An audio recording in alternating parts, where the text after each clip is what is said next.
Welcome to Leading Collaborative Response.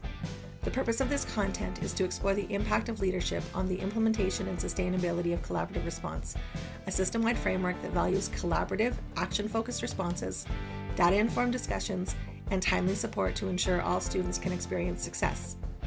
A carefully planned and implemented collaborative response will positively support both students and teachers.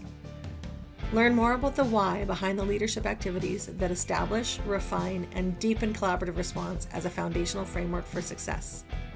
We are here because we want to build capacity in leading collaborative response within the context that you work. Great leaders build great teams because that is what every child deserves. Welcome to another episode of Leading Collaborative Response. I'm joined today by lead learner and co-founder of Jigsaw Learning, Lorna Hewson. Hi, Lorna. Hi, Jen. How are you? Very well. Yourself? Good, good. So our topic today is a ready, fire, aim approach to leading collaborative response.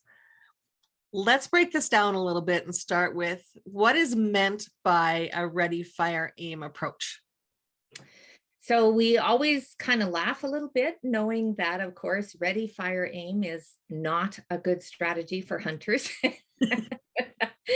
But when we think about the application to anything that we're doing new, and it's not necessarily that it's all about collaborative response, but you can apply these principles in anything that you do when you're aiming to change.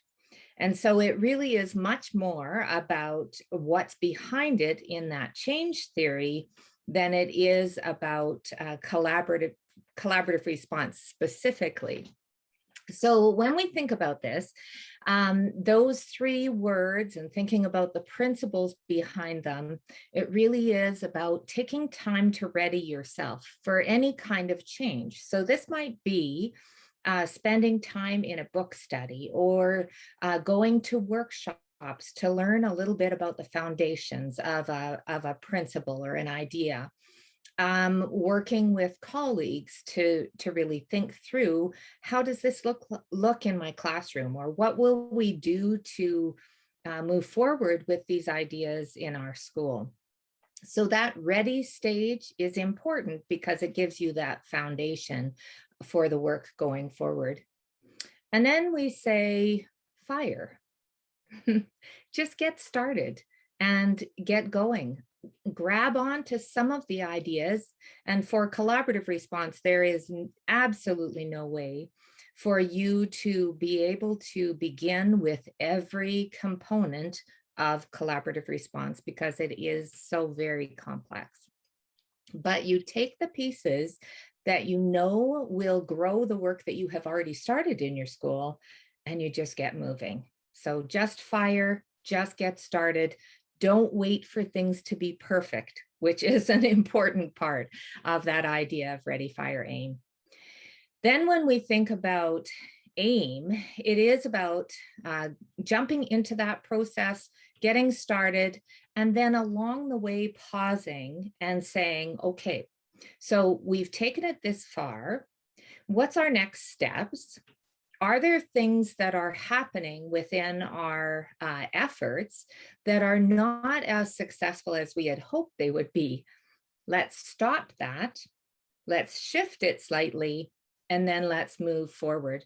So that idea of aiming, refining some of the ideas that you're trying to implement, and then moving forward again, knowing that this is really cyclical learning, that we go from ready, fire, aim, and then we go ready, fire, aim, and over into that cycle of learning. We learn a little bit more, we move away from the things that didn't work, and we lean into those things that did work, and continuing to make those shifts along the way.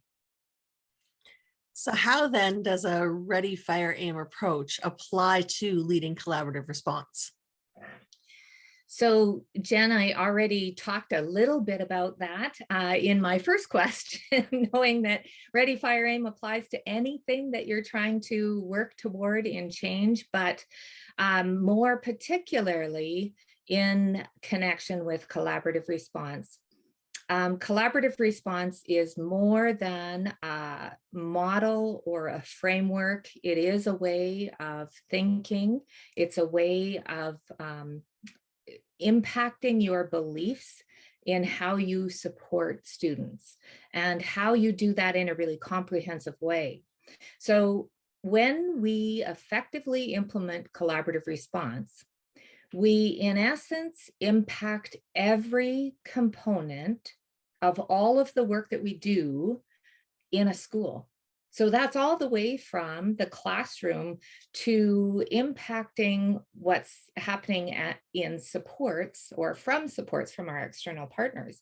So there's quite an extensive flow that we have potential input and potential impact for within collaborative response if we're really implementing effectively. So thinking about that complexity, that's a lot of components, that's a lot of places that we need to, over time, review and determine if we are in fact effectively using our structures and processes to impact learning for kids.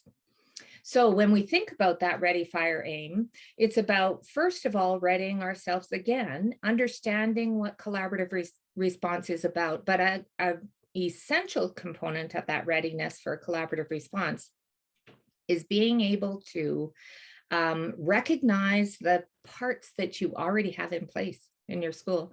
There are so many things that are happening in schools already, and it's not that everything needs to change.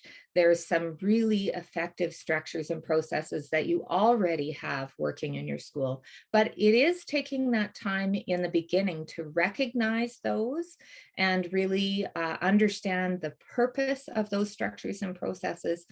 And then to begin to look at, okay, what are some other things that we need to consider as we put all of those pieces together? What advice might you have for leaders that are taking a ready, fire, aim approach to leading collaborative response in their schools? So this is a big question.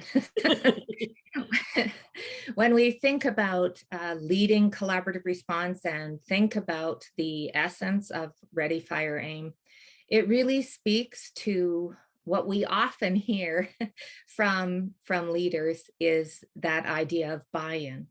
And sometimes we put some ideas out to our school teams and we wait. And we hope that people will come back and say, yeah, I think that's a good idea. Let's do that. Or we do a book study and then not everyone is totally ready to go. So I would say that the principle of buy-in is very much connected to that idea of ready, fire, aim, that we can't wait for everyone to be ready. To be at a place of understanding and perhaps even excitement about how we move forward. But we need to be able to take a hold of those people who are ready and start moving. For some people, it will only move forward after they have been involved in some of the structures and processes. And specifically, I'm thinking about the collaborative team meetings.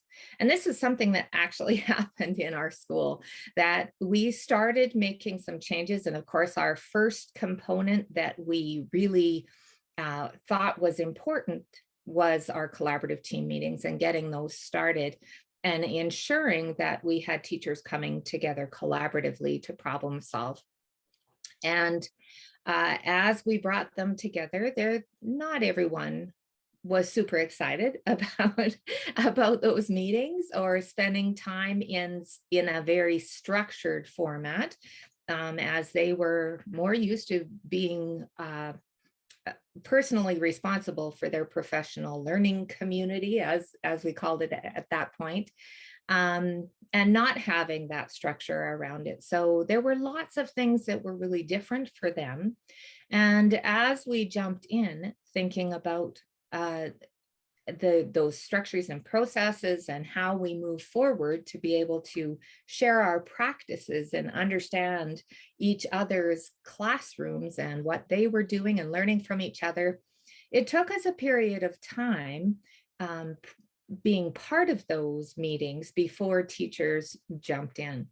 And so it was about that idea of engaging in some practice before they could change their beliefs about what they thought of those structures and processes. So sometimes for some people, and we know that we all come into our learning at different rates and stages, but for some people, you need to just get started and you need to start moving. But an important part of that as well is to, as a leader, take time to pause and get feedback and understand what's happening for your staff.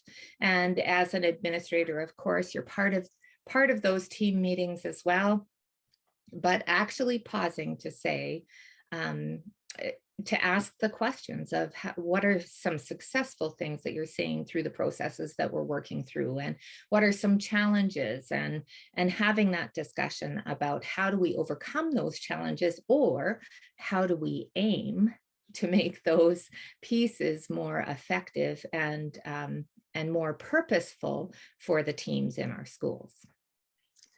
Lorna, you spent a lot of time talking about the structures and the processes. Of the three components of collaborative response, would you suggest that that's probably the first one a leader takes a ready, fire, aim approach to? Within the collaborative structures and processes, absolutely. So when we think about our three components, our collaborative structures and processes, our data and evidence, and our continuum of supports, we would always say that the place to start is within our collaborative structures and processes. And that's, of course, where you have designed your teams, and your teams have that opportunity to come together using very specific processes. That's usually the place where a ready, fire, aim idea or mentality is really needed, because we're bringing teams together under certain circumstances, and with the expectation, knowing that we've developed norms, which also, of course, help you along the way. But it's within that time that we often see teachers very excited and encouraged by the work that is happening there, or frustration in that time. And that's a really good indication that you need to pause and stop and really examine what's happening within those structures and processes and how you move forward. Take aim and ready yourself again. Yeah, exactly. Lorna, do you have any last thoughts around the ready, fire, aim approach and collaborative response? Just coming back to what we talked about at the beginning, Jen, is that idea that this is really, it sounds like a quippy little phrase, and you hear Curtis and I talk about it a lot, but it truly is the essence of creating change for your staff, and embracing that idea that you don't have everything all figured out. As a leader, you don't know every step going forward. And we highly encourage the use of that phrase with your whole team, because it is about designing those structures and processes that fit for your school, your context, your students, your community. Lorna, I know your time is valuable and that you are in demand with our partners. So I thank you for breaking out a piece of today to be with us and share your thoughts around this. You bet, Jen. It was wonderful chatting with you. Thank you so much.